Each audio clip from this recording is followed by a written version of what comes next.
मेरे गुरुजी परम पूज्य बाबूजी महाराज अक्सर ग्रंथि शब्द का उपयोग किया करते थे। उन्होंने शायद कभी योगिक चक्र शब्द का उपयोग किया होगा, शायद ही।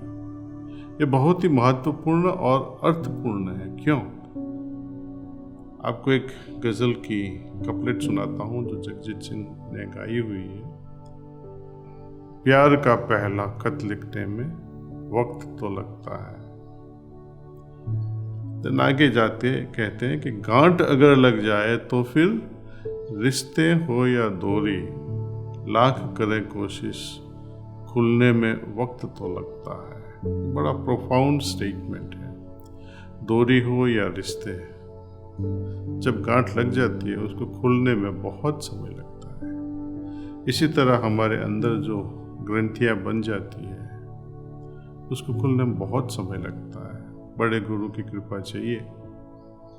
तो एक खास प्रश्न हमारे दिल में बार बार उठता रहता है कि हम अपने प्रियजनों के साथ खास करके ज्यादा समस्याओं में क्यों रहते हैं? गुस्सा करना है तो अपनों से ही करना है परेशानी झेलना है तो अपनों से ही झेलते हैं। एक बहुत सोचने की बात है, ये क्यों होता है? तो मैं आपको एक एग्जाम्पल देता हूँ, उसके बारे में आप जरा सोचिएगा कि सोचो कि आपके पास एक धागा है, पतला सा धागा। आप उसे अपने वॉलेट में रख लें, बटुआ में। आप पाएंगे कि कुछ समय के बाद, 1 या 2 घंटे के बाद, वह उलझ जाता है, इधर उधर हो जाता है। यदि आप 2 या उसके साथ ज़्यादा धागे साथ में रखोगे वॉलेट में, आप चौंक जाएंगे कि किस कदर अस्त व्यस्त तरीके से धागे एक दूसरे में लपट गए। ऐसा ही कुछ हमारी भावनात्मक ऊर्जाओं के साथ होता है, जो भावनाओं से उभरती है। भावनाएं कई अन्य कारणों से प्रभावित होती है। ये सभी मिलकर एक जटिल जाल बना लेती है। भावनाओं से भरे इस ऊर्जा के जाल के निशान हमारे सूक्ष्म शरीर में जम जाते हैं, जिन्हें हम जीवन दर जीवन अपने साथ, अपनी आत्मा के साथ नए नए देह जब भी धारण करते हैं वो आ जाते हैं। हम अपनी योजनाओं को या विचारों और भावनाओं को किसके साथ बांटते हैं और किसके साथ उन पर चर्चा करते हैं, ये बड़ा प्रश्न है। खास करके अपने प्रियजनों या करीबी मित्रों या साथ में कार्य करने वाले लोगों के साथ ही तो एक्सप्रेस करते हैं।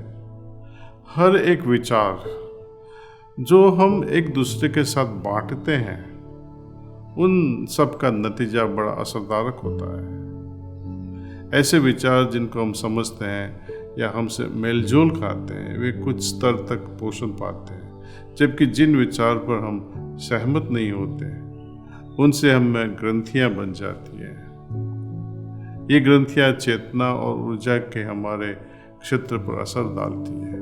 चेतना के इस क्षेत्र का एक तत्व है अहंकार। एक बार अहंकार को ठोस पहुंची तो ईश्वर बचाए। इसीलिए हम किसी और से ज्यादा अपने प्रियजनों से हमेशा समस्याओं से भरे रहते हैं। एक गांठ बन जाती है बार बार। प्रियजनों के साथ तो रहना ही पड़ेगा, वो हमारा फर्ज भी है। लेकिन हम एक दूसरे के साथ का जो रिश्ता है उसको कैसे बचाए रखें और उसको कैसे आगे बढ़ाए, तो खास तौर पे एक खास चीज़ याद रखनी है कि हमें आंतरिक जो अपना एक दूसरे का संबंध है उसको डाइल्यूट मत होने दें, उसको नीचा मत करें। हम उससे कैसे बचें? हार्टफुलनेस सफाई के अभ्यास के जरिए होने वाले ये शुद्धिकरण के परिणाम स्वरूप जैसे जैसे हम समझ या अंडरस्टैंडिंग विकसित करते जाते हैं, हम में स्पष्टता, आत्मविश्वास और साहस बढ़ता जाता है। आध्यात्मिक दशाओं से ये गुण तब उभरते हैं जब हम निडर हो जाते हैं। जब हम हालात को समझ नहीं पाते तो उसका परिणाम होता है डर, fearfulness।